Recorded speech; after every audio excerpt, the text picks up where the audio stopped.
Welcome to Penrose Learning, where we make understanding easy.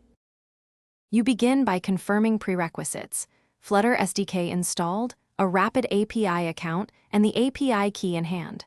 First, add the HTTP package to PubSpec.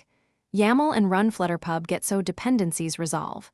Next, store the key securely, use Flutter dotenv or platform-specific secrets. Once done, create a basic Dart service class with base URL and default headers. This immediate groundwork ensures your app can send authenticated requests without delays and prepares you for coding the request logic. You now implement the core request flow in your service class.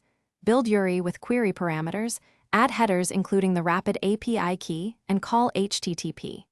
Get or HTTP. Post.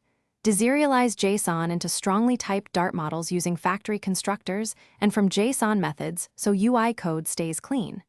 Make sure to use try-catch blocks, HTTP timeouts, and inspect status codes to handle errors reliably. Once you test a successful call, wrap calls in provider or block to manage state and reusability. You finish by wiring the service into your UI.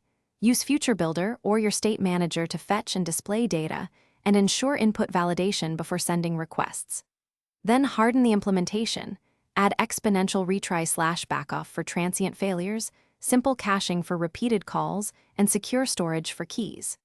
If things go wrong, log full request and response headers, verify rapid API usage quotas, and reproduce the failing call with Postman or curl to isolate server versus client issues. That single troubleshooting step saves time. Thanks for watching. If this was helpful, leave a like and consider subscribing. See you next time.